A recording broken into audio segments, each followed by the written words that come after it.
누가복음 1장 30절에서 31절 말씀입니다. 누가복음 1장 30절에서 31절 말씀 우리가 한 목소리로 합독해 보겠습니다. 천사가 이르되 마리아여 무서워하지 말라. 내가 하나님께 은혜를 입었느니라. 보라 내가 잉태하여 아들을 낳으리니 그 이름을 예수라 하라. 아멘. 오늘은 이 말씀만 딱 봐도 아시겠지만 우리는 성탄의 인물들에 대해서 우리가 함께 나누고 있는데, 오늘은 바로 그 성탄의 주인공의 어머니 되시는 우리 마리아, 이 마리아에 대한 우리가 말씀을 우리가 함께 나누도록 하겠습니다. 지난주에 우리는 금요 찬양 예배 때 이제 엘리자벳으로 시작을 해서 이제 주일날 사가랴를 통해서 이제 세례 요한이 어떻게 이 땅에 오게 되었는가, 예수님이 오실 길을 만드는 그의 길이 어떤 식으로 열리게 되었는가 우리가 함께 나누어 보았습니다. 오늘은 이 마리아에 대해서 우리가 함께 묵상해 보려고 합니다. 사실 우리가 이 마리아 하면 이 가톨릭에서 비추어지는 그런 모습, 이런 것을 보면서 굉장히 평온하고 이렇게 굉장히 인자하고 이러한 모습을 우리는 많이 상상을 하지만 사실 이 마리아를 보면 굉장히 촌동네 어떤 소녀였습니다. 그러니까 나이가 그렇게 많지가 않습니다. 정확하게 마리아의 나이에 대해서 성경은 말씀하고 있지를 않습니다. 또한 재밌는 것이 대부분의 이스라엘 사람들의 이런 이름을 보면 그 이름에는 특정한 뜻이 있어요. 뜻이 있고 그 특정한 뜻에 따라서 이름을 짓고 하는데, 마리아라는 이 이름은 특정한 뜻이 정확하게 밝혀진 게 없습니다. 학자들이 다 이렇게 말은 많은데 이게 확실하게 여기서 나온 이름이다라고 말할 수 있는 것조차 별로 없습니다. 어떻게 보면 갈릴리 쪽에 있는 나사렛, 이 나사렛 지방의 작은 소녀, 이 소녀가 갑자기 어느 하루 천사의 방문을 받게 됩니다. 은혜를 받은 자여 평안할지어다, 이렇게 나타납니다.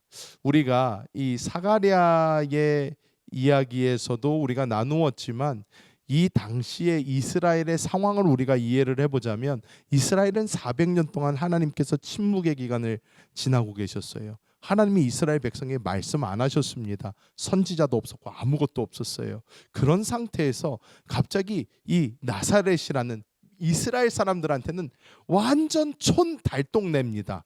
촌이고 달동네고 나사렛에서 무슨 선한 게 나올 수 있냐 하는 그러한 굉장히 촌동네에 한 어린 여자에게 천사가 자잔하고 등장하는 것입니다. 여러분, 우리 사가랴는 제사장 정도라도 됐죠. 그런데 이 마리아는 정말로 촌동네에 아무것도 아닌 여자아이입니다. 근데 이 사람 앞에 천사가 등장하고 천사가 와서 인사를 하는데 너무 정중하게 인사를 하는 거예요. 마리아는 혼란에 빠지게 됩니다. 근데 우리가 잘 알 수 있는 것은 이 마리아의 순종으로 예수님은 이 땅에 오실 수가 있었고, 이 마리아가 아니었다면 예수 그리스도가 어떻게 이 땅에 오셨을까 우리는 생각해 봐야만 합니다. 그래서 오늘 이 말씀, 마리아는 어떻게 하나님께 사용을 받았고 우리가 마리아로부터 배울 수 있는 것은 무엇인가, 오늘 말씀을 통해서 함께 나눠보고자 합니다. 첫 번째로 우리가 보아야 되는 것은 마리아는 이해를 한 것이 아니라 항복했습니다. 마리아는 하나님의 일을 이해하려고 하지 않고 주님 앞에 항복했다는 것입니다. 자, 누가복음 1장 31절의 말씀 우리가 함께 읽어볼까요? 누가복음 1장 31절입니다. 보라 내가 잉태하여 아들을 낳으리니 그 이름을 예수라 하라, 이렇게 나타납니다. 보라 내가 잉태하여 아들을 낳으리니 그 이름을 예수라 하라 말씀을 합니다. 자, 그런데 이게 미래에 있을 일을 이야기하는 것도 아니고 바로 있을 일을 이야기하는 거예요.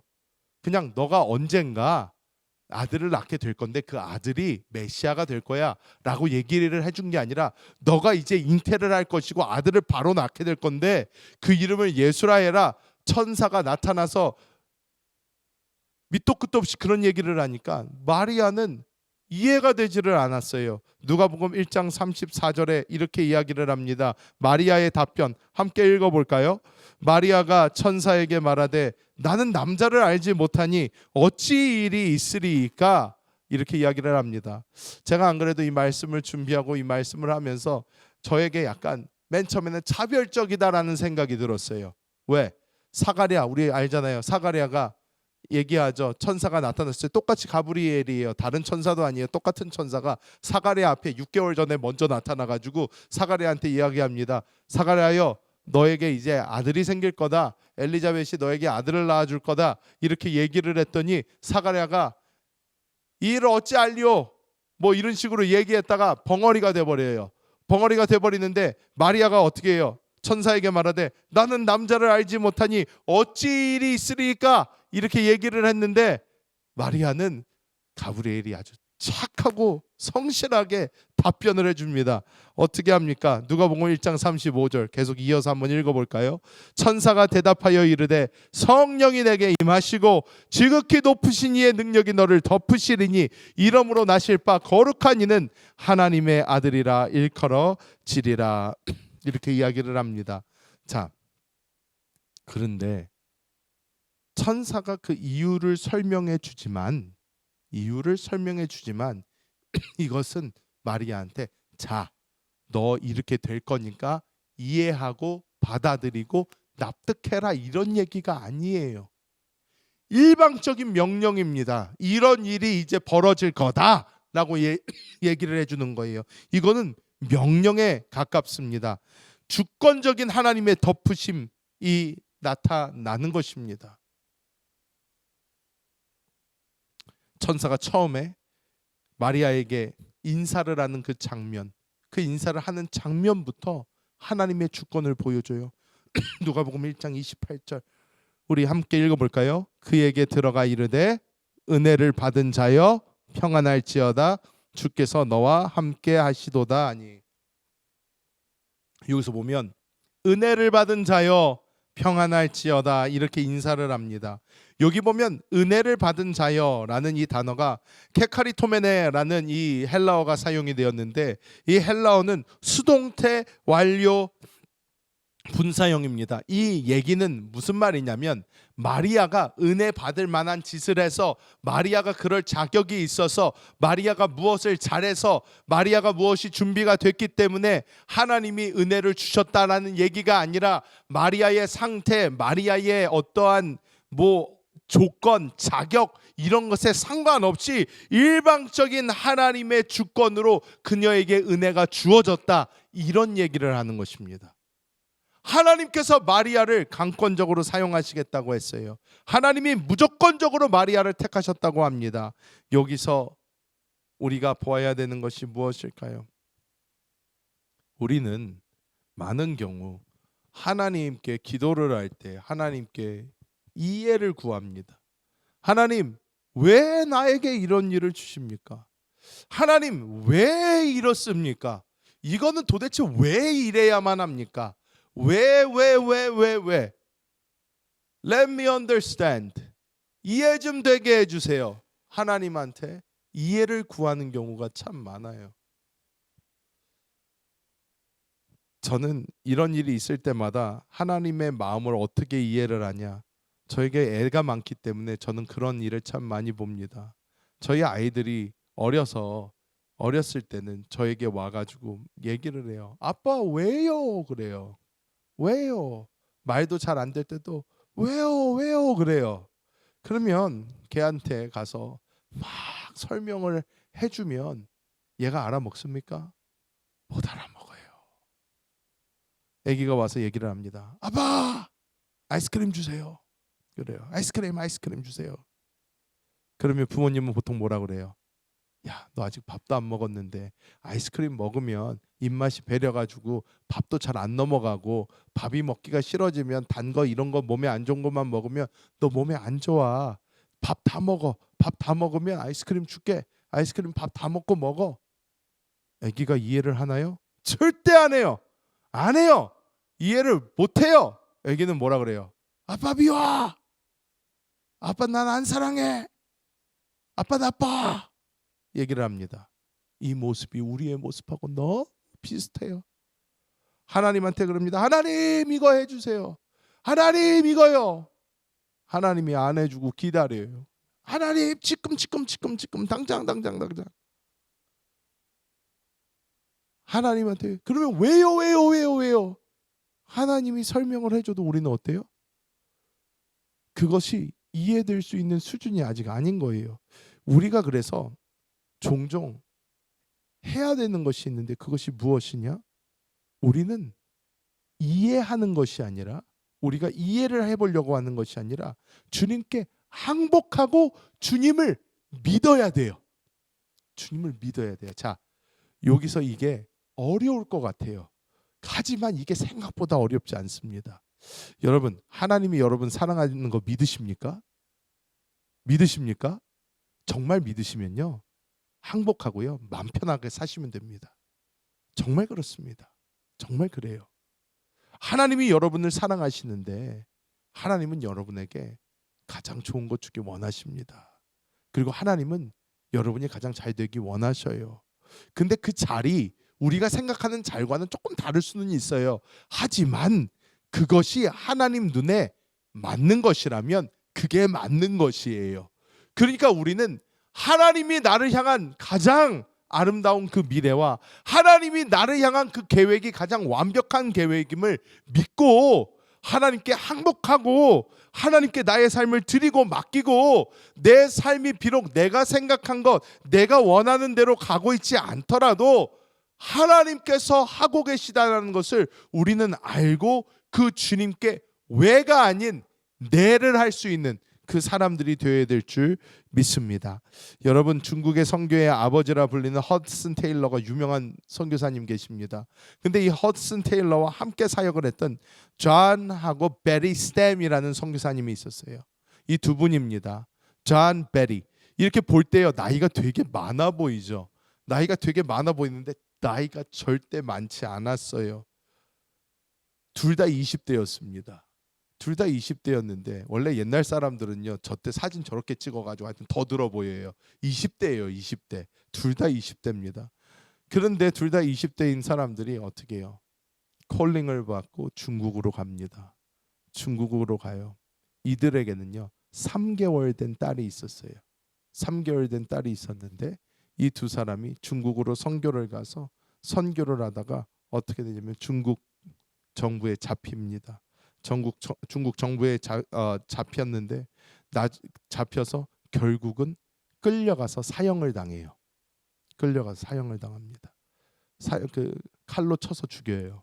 이 두 사람을 함께 죽였습니다.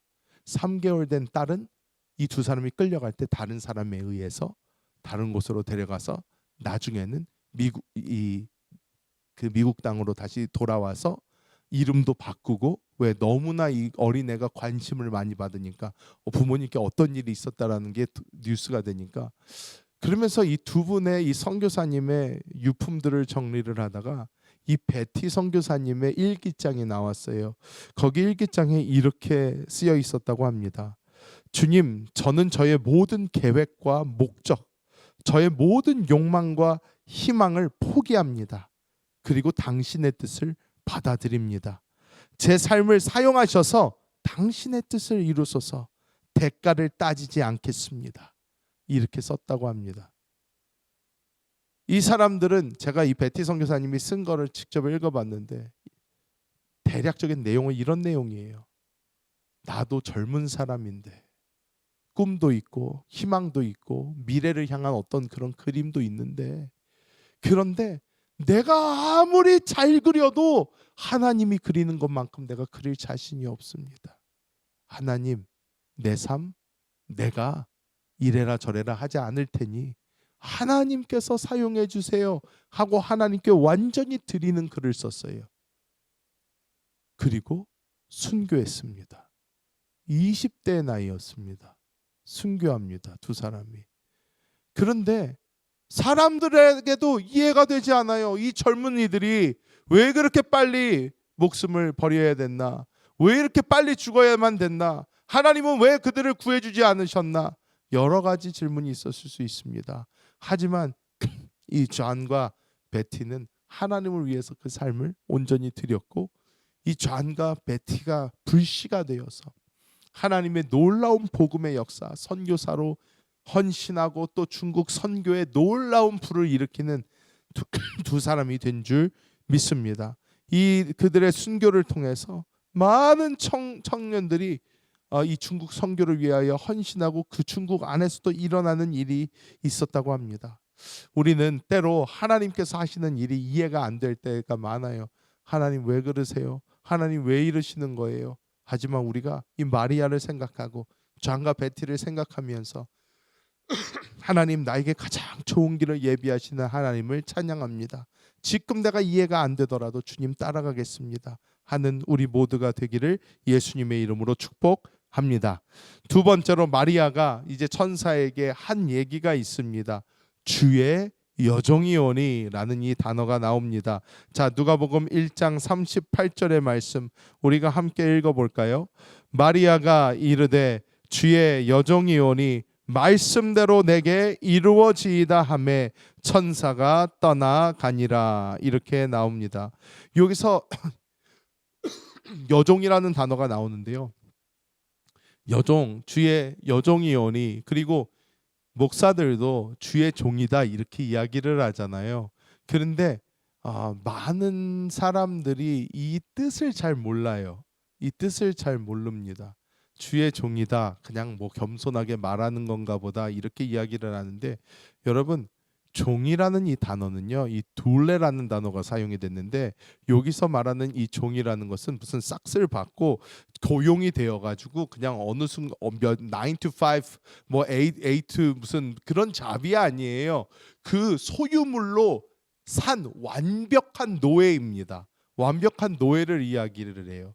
그래서 목사님들이 주의 종이라고 할 때도 똑같은 뜻이에요. 하나님 밑에서 하나님이 사용하시고자 하는, 하나님이 보내고자 하는, 하나님이 하시고자 하는 거를 묻지도 따지지도 않고 그냥 하는 게 목사입니다. 그게 주의 종이에요. 하나님이 하라 그러면, 가라 그러면 내가 이해가 되지 않아도 가는 거예요. 하나님이 하라 그러면 나는 이해하기 힘들고 나는 받아들이기 힘들어도 하라 그러면 하는 거예요. 이게 종입니다. 그런데 이 마리아가 사용한 이 둘레라는 이 단어가 자신의 소유권이 완전히 주인에게 있는 이 여자 노예라는 이 단어라는 거예요. 즉 이것이 무엇이냐? 자신이 예스라고 하는 이것에 엄청난 대가가 있을 것을 알고도 내 생명이 나에게 있지 않으니 하나님의 뜻대로 하시옵소서 하는 순종을 나타내는 것입니다. 여러분, 제가 작년에도 이 마리아에 대해서 이야기할 때 이런 말씀 드렸을 것입니다. 당시는요, 마리아가 이 말을 한다는 얘기는요, 나는 이제 돌 맞아 죽겠습니다라는 얘기랑 똑같은 얘기라고 그랬어요. 왜? 모세의 율법으로는 결혼하기 전에 애가 생긴 여자는요, 가늠한 여자로 여겨져서 끌려가 가지고 돌 맞아 죽었어요. 이게 당시의 풍습이었단 말이에요.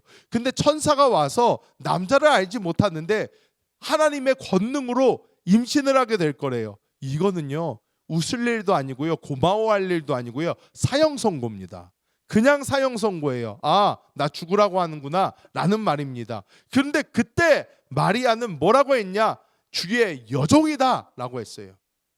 주인이 죽으라고 그러면 죽겠습니다 라는 말을 이렇게 한 것입니다. 자신의 생명 주님 발 앞에 깨뜨려 버린 것이에요. 우리가 하나님께 기도할 때에 어떻게 기도합니까? 주여 주여 부르면서 기도합니다. 주여, 주님, 내 구주 예수님, 나의 주, 오 주님 부릅니다. 우리가 주라고 부르는 것은요, 우리의 종의 위치를 주님 앞에 말씀을 드리는 겁니다. 근데 우리는 자꾸 주님을 무슨 고상한 말처럼 해요. 아니요, 주님이라는 말은 고상한 말이 아니에요. 나를 종의 자리에 두는 말이에요. 나를 종의 자리에 둔다는 것은 하나님의 말씀에 순종한다라는 거예요. 나의 계획, 나의 노력, 내가 가고 싶은 대로, 내가 하고 싶은 대로가 아니라 하나님께 순종해서 내가 하기 싫어도 가는 거고 내가 하지 못해도 하는 거고 하는 것이 바로 이 종의 삶이라는 것입니다. 우리가 주여라고 부를 때에 먼저 내 마음에 있는 것을 주님 발 앞에 내려놓고 나의 뜻이 아니고 나의 노력이 아니고 나의 목적이 아니고 하나님의 뜻이 나를 통해서 이루어지기 원합니다. 나의 것이 아닌 하나님의 뜻을 내가 이루기를 원합니다. 나는 주님의 것입니다. 주님 역사하여 주옵소서 하는 그 삶이 우리의 삶이 되어야 될 줄 믿습니다. 이게 정말로 가장 힘든 신앙의 고백입니다. 이게 가장 힘든 신앙의 고백이에요. 왜 여러분 우리는요 우리의 신앙이 굉장히 쉽지가 않아요. 왜 쉽지가 않냐? 우리의 신앙은요 많이 변질돼 있습니다. 우리가 알든지 모르든지 많이 변질돼 있어요. 왜냐?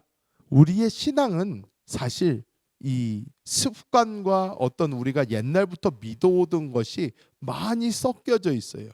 내가 원하든 원하지 않든 신앙의 연륜이 깊어지고 더 길어질수록 그렇습니다. 왜? 버릇들이 생기고 버릇들이 남게 돼요. 그런데 중요한 것이 무엇이냐면 우리가 그래서 우리의 하는 말, 행동, 기도 하는 모든 것이 굉장히 종교적으로는 괜찮아 보일 수 있는데 우리가 그것의 진정한 의미를 모르고 할 때가 너무 많아진다라는 거예요. 주님이라고 부르는데 종의 위치는 되어 있지가 않아요. 내가 아멘 하는데도 순종할 마음은 나에게 없어요. 우리는 내가 하는 그 하나하나가 하나님 앞에 어떤 의미가 있는 것인지 똑바로 알고 다시 똑바로 우리 자세를 바로 잡아야 되는 그런 시간이 이 마리아를 통해서 우리에게 보여주시는 하나님의 레마가 되는 줄 믿습니다. 자, 마지막으로 마리아가 이렇게 순종을 해요. 마리아가 순종을 하고 이제 마리아가 잉태를 하게 됩니다.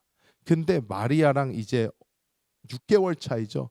6개월 차이로 이제 세례 요한이 먼저 엘리자베스의 배에서 크고 있었고 마리아가 이제 임신을 한 후에 이제 엘리자베스를 찾아가죠. 엘리자베스를 찾아가서 엘리자벳과 만나서 서로 인사하고 하는데 이 마리아가 이제 찬양이 터져 나옵니다. 누가복음 1장 46절에서 47절 누가복음 1장 46절에서 47절 말씀 우리가 함께 볼까요? 누가복음 1장 46절 47절입니다. 마리아가 이르되 내 영혼이 주를 찬양하며 내 마음이 하나님 내 구주를 기뻐하였음은 이렇게 나옵니다. 자, 여기서 중요한 게 있어요. 한국말로는요. 여기서 내 영혼이 주를 찬양하며 내 마음이 하나님 내 구주를 기뻐하였음은 이렇게 나오는데요. 여기서 이 단어가 불명확해요. 정확하지가 않아요. 왜냐하면 영혼이라고 써져 있는 게 우리가 흔히 말하는 영을 얘기하는 것 같은데 아니에요. 푸시케라는 단어가 사용이 되는데 그것은 우리의 혼입니다. 생각이에요. 생각. 우리의 지정의가 있는 그곳을 이야기합니다. 내 혼이 주를 찬양하며 내 마음이라고 한 것에서 푸뉴마가 사용이 되었어요. 푸뉴마는 성령을 말할 때도 푸뉴마를 사용을 합니다. 그 영이에요. 영. 그래서 내 영이 하나님 내 구주를 기뻐하였음은 이렇게 이야기를 하는 거예요.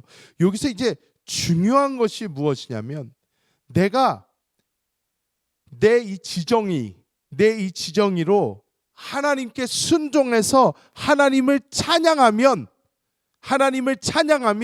내 영은 자연스럽게 영이 열리면서 주님의 그 놀라운 기뻐하고 기뻐 뛰노는 그 놀라운 역사가 우리의 영 안에 일어난다라는 거예요.